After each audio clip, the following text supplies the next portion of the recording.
Phil, back for some more MCAT podcasts, breaking down the magical, mysterious, splendiferous, scintillating Blueprint MCAT full-length one, which is free, which I think a lot of students don't understand. You don't have to always pay money for these amazing full-length exams. You get a diagnostic for free and full-length one from Blueprint MCAT. Just go to blueprintmcat.com. No, blueprintprep.com /MCAT if you want to throw that in too. Yeah. Or you just click on MCAT and go and sign up for all these goodies that you get. Over the last many weeks, we've been going through section 1. We're going to go through all of the sections of the test over the next several months. And so if you want to go through full-length 1 with us, maybe you just took full-length 1 and you want to go through with us and see where you went wrong, where you went right, then you can follow along with us. Or if you're listening to this like normal in a podcast or watching this on YouTube, and you want to just go question by question with us, you can do that too. So I'm excited to jump in here for a set of discretes, which are always fun for me because I don't like to read passages. Yeah, that last passage about the mitochondria was a little bit. I think that's one of the hardest passages of this section. Yeah. We get a little bit of a reprieve with some discretes here. That was not a fun section. Not a fun passage, rather. All right. So just a brief kind of tidbit, pearl of wisdom for when a student goes from that passage to the discretes. Is there anything like a mindset switch? Is there any kind of just take a deep breath? What kind of tips or recommendations do you have switching from the passage to the discrete section? Well, I think actually there's something that happens like with the passage. You're not sure where the answer is going to have to come from. Sometimes it comes from inside your head. Sometimes it comes from the passage. Sometimes it could be either. Right, like maybe divine intervention sometimes. Yeah, something. Right. But with the discrete questions, the answer's always got to come from your own head. I actually really like discretes as a good indicator of how confident students are with their content. Because if they miss a lot of discretes, that means they're missing some info. Versus you could miss a lot of passages, and maybe your problem is just the data interpretation, and your content is actually fine. It's just the application of it gets a little bit messy when you get those weird passages. So. That's interesting. So with Blueprint, with the big switch over to Blueprint Prep and the MCAT platform there, you guys have a lot of back-end analytics. So a student who buys a set of full-length exams, and you can buy 4, 6, or 10, a student who has access to those full-length exams, who has access to the analytics, is it broken down in that way to say, okay, on full-length 1, you missed 60%, and hopefully it's not that high, but you missed 60% of your passage-based questions, but you got 90% of your discrete questions right. Does it break it down in that way? Yeah, it does. It gives you information about that, not just about like in terms of like the types of questions, but also what were the questions about. And so you might find that you're actually pretty strong in classical genetics, but really weak in molecular genetics. And so like that, you also get that as well. And that's even with the free exam that we're going through now that everyone can get. Okay. So you still get that data analytics there. Yeah. Good. But just something to be, aware of, like as you're reviewing your own tests and kind of like looking over stuff, just kind of see how many questions you missed in the discretes versus the content. If you're getting a lot of your discretes, that means your content is probably pretty good. Yeah. It's just something to be aware of. Okay. Cool. All right. Question 44. A ray of white light moves through the air and strikes the surface of water in a beaker. The index of refraction of the water is 1.33, and the angle of incidence is 30 degrees. Oh, this brings back memories.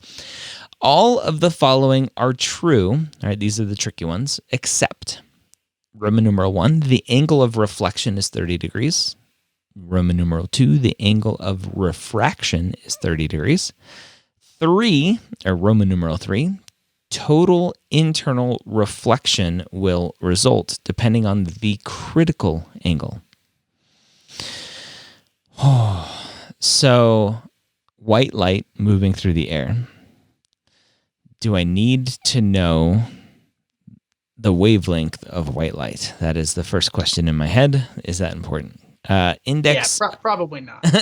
The index of refraction of the water is 1.33. The angle of incidence is 30 degrees. Oh, I forget the kind of the language around index of refraction, the angle of incidence, reflection, refraction. So let's talk through these. Yeah, so reflection, that's just the light kind of bouncing off of a surface. Mm-hmm. Refraction is what happens when light enters or exits a material.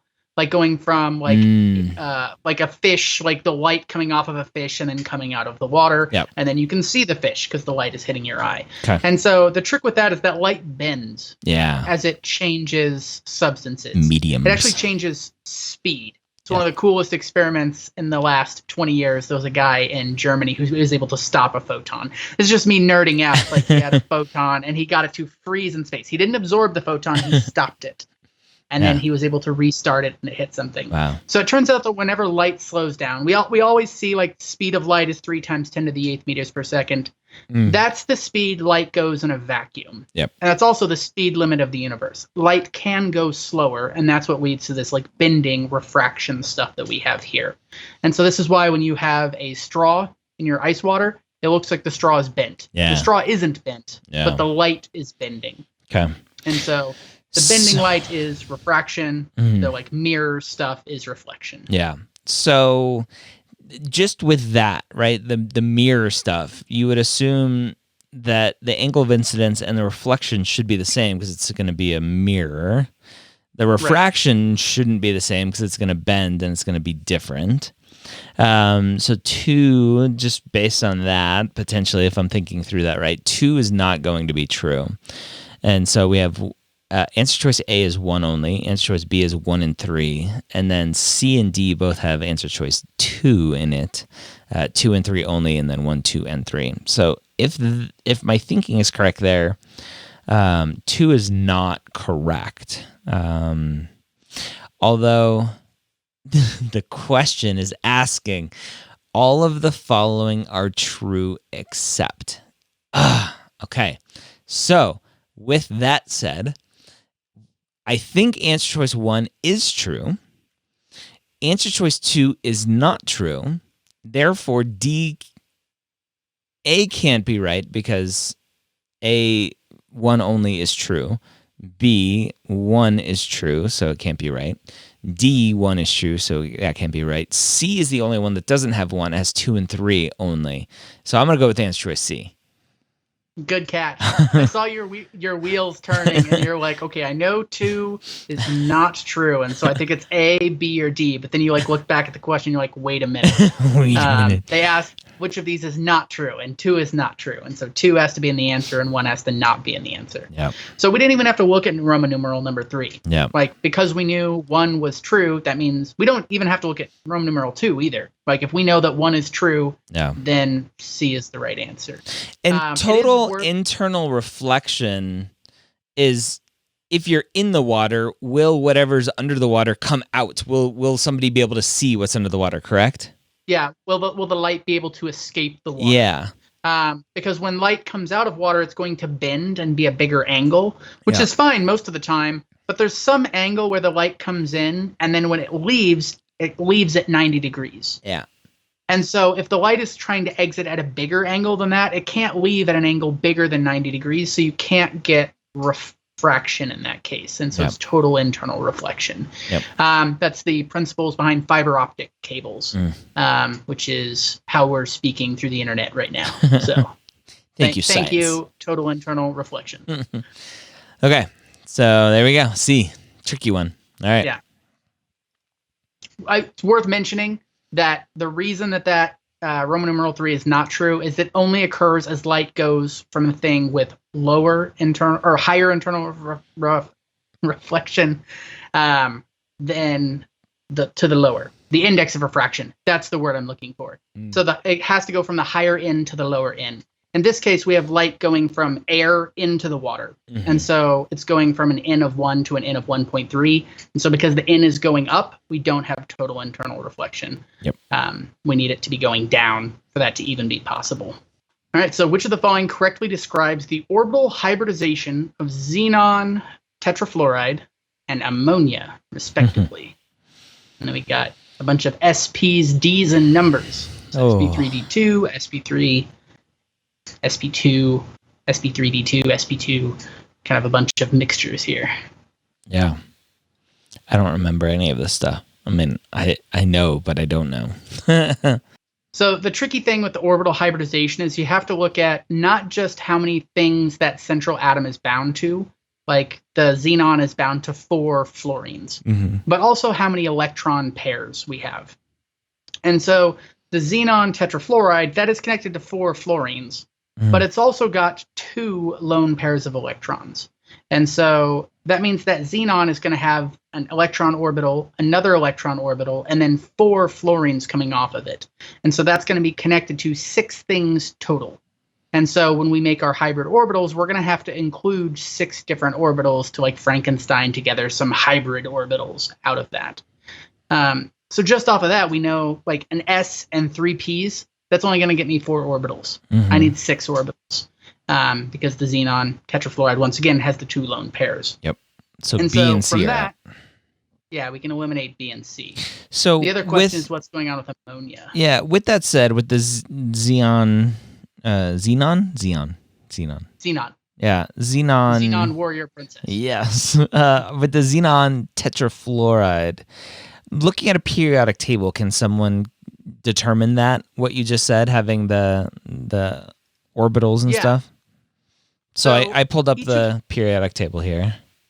Yeah, so pulling up a periodic table, each of our fluorines is going to have 7 electrons. And that's we can find from like looking through the second period. 6, 7. It's going to have 7 electrons. Okay. So fluorine wants to have an octet. And so it needs to pick up an extra electron to form a bond. And so because the xenon is connected to the xenon is giving 1 electron to form that bond. And so now fluorine is going to have this lone, or this like octet of electrons. So it's going to be really stable. The thing is, xenon, first off, it's worth noting that xenon is a noble gas. So this is actually kind of a hard molecule to make because noble gases are famously unreactive. They're stubborn. But yeah, they're stubborn. And so because the xenon has 8 electrons, it's going to be donating 1 electron to each of those fluorines. So that's 4 of its electrons that are accounted for. There's also the other 4 electrons. And those 4 electrons are not in the bonds to fluorine. So those other 4 electrons have to be in just 2 lone pairs. And so we're going to have the 2 lone pairs and then the 4 fluorines going through that. Okay. 4 and 2 lone pairs, that's where you get the 6 from. Right, it's going to be a 6 total electron densities around that xenon. And so we have to have 6 hybrid, like a hybrid orbital with 6 things included in it to make the 6 hybrid orbitals. Okay. So the S, 3 Ps, and 2 Ds, that all adds up to 6 orbitals. Got it. So it's sp3d2. Okay. So the other one is ammonia. So trying to figure out what ammonia is going to be. Yeah. Any thoughts on that? I'm looking at the periodic table again just to see potentially, and it's 2 over from fluoride, the nitrogen. So instead of 7, potentially 5. Right.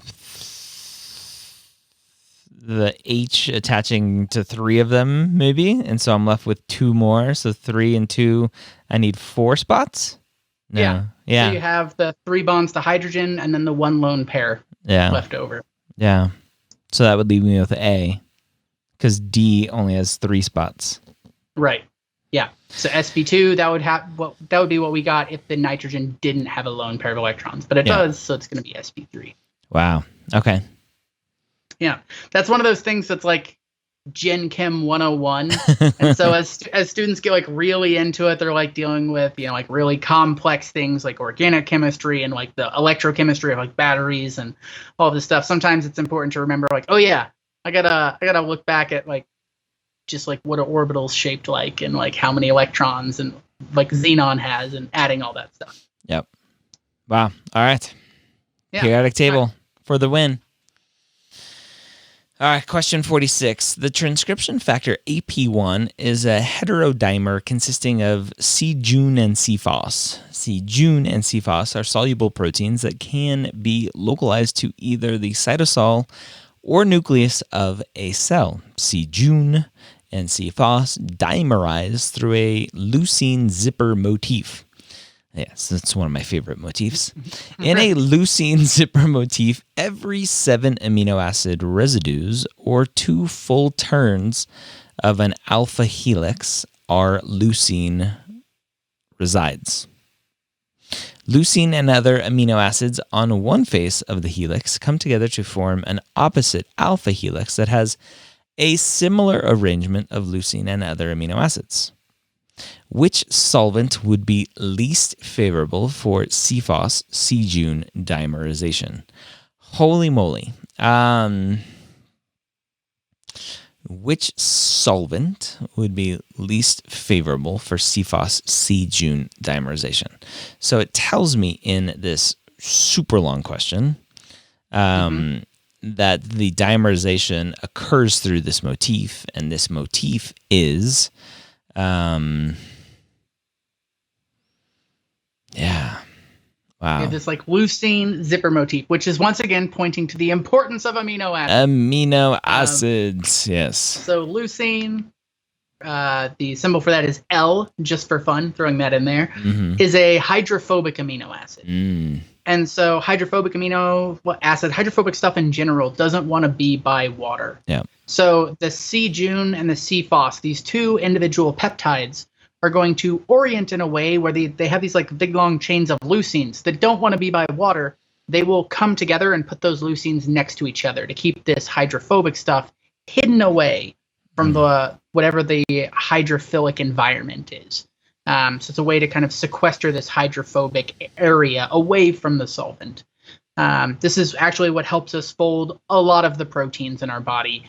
They will fold and like bury the hydrophobic regions away from generally like the cytoplasm and extracellular stuff, which is basically just water and therefore really polar.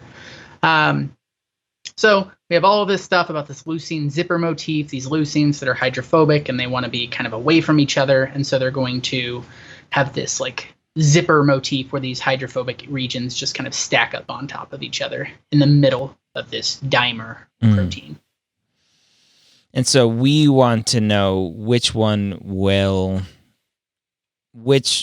solvent will make that happen less.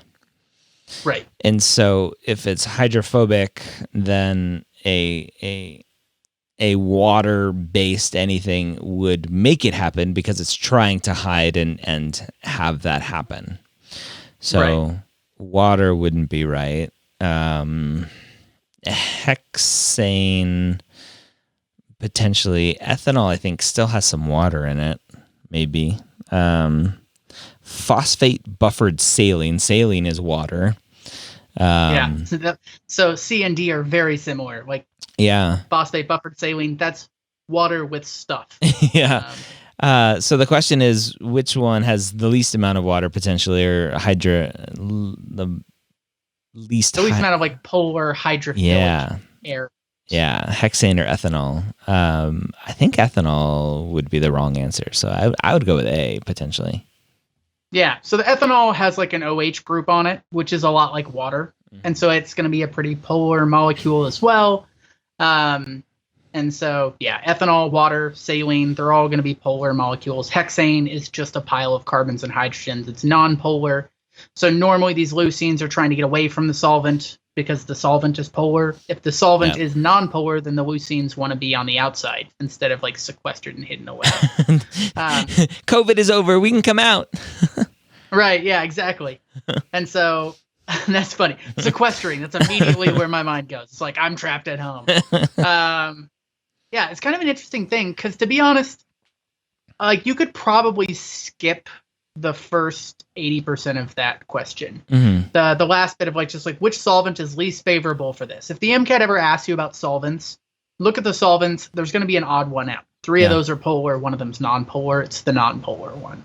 And that works really well. Now, So that means you can get this question correct even if you're not sure what's going on with the c-jun, c-fos zipper motif thing, which I actually think is a good chunk of students because there's a good chance that nobody's seen this. Nobody's familiar with c-jun and c-fos. The gunners but that's are. once again trying to, the gunners, the people who are like staying up late at night, tossing and turning. Oh, c-jun, c-fos, I need to study. But to be honest, you don't need that in order to answer this question. Just kind of recognizing which one's the odd one out is a really useful technique, especially if they're asking about solvents or amino acids. There's going to be one of them that's like different from the other. Just learning to identify that other outlier. Yep. All right. 47. All right. 47. So we have the association constant, Ka, of epithelial growth factor receptor binding to epithelial growth factor, EGFR and EGF respectively, is 5.61 times 10 to the 6th. What is the KEQ of EGFR plus EGF turns into EGFR EGF? So that reaction that they're showing you there is the receptor and the factor coming together to be one thing, rather than two things like separate. Right now.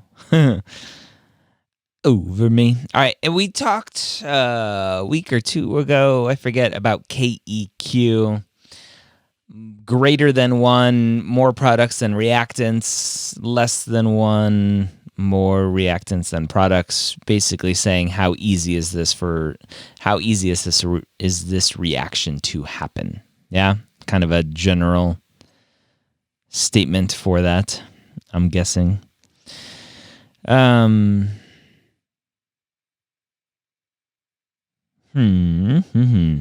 So looking at this number is like way bigger than 1. Yeah. That's like, they're huge. like 5 million. Yeah. And so this thing definitely wants to go to the products, right? The products is way more favored than the reactant. So that means that the receptor and the epithelial growth factor want to come together, and they're going to come together about 5 million times more often than they stay apart. Yeah. The association constant when you look at that, the only thing that's bigger than the association constant is answer choice C, I think, because it's 10 to the 7th instead of 10 to the 6th. And so what's the relationship there? Does the KEQ have to be greater than the association constant to make this happen? So this is one of my big pet peeves in the realm of chemistry. There's a couple of things I'll get on my soapbox for, but this is one of them. So the KEQ is just a measure of like what's the products, what's the ratio of products to reactants. There's some I know this is not what happened, but this is what happened in my mind. Some chemist was like, I want to be famous, right? And so look, everyone, I invented a way to tell how much product you'll get in this acid-base reaction. Mm-hmm. And I call it the Ka. A high Ka means it favors the products. A low Ka means it favors the reactants. And everyone's like, isn't that just a KEQ? And he's like, yeah, but it's for an acid. But like, it's just a type of KEQ. There are dozens of these. Kas for acids, Kbs of bases, Kds of dissociation reactions, Kws for waters, Ksps for solubilities, Ka, another Ka of association, which is what we're doing here. There's a couple Kas. There's a Ka of an acid, Ka of association, same thing. Like it's all like just like telling us like the balance between products and reactants. Okay. So what they're giving us here is the Ka of this epithelial growth factor is the KEQ 5.61, blah, blah, blah. And then they ask, what's the KEQ of this reaction? Yeah. This reaction that they're giving us is the association reaction. Yeah. So the KEQ is the Ka. Yeah. So it's just A. Thanks a lot. The same thing. Yeah. Right? Now, that's actually something to be really aware of. They could have asked for the KD, which is the dissociation constant. So the dissociation constant is actually the reverse reaction, the enzyme or the receptor and factor leaving and separating.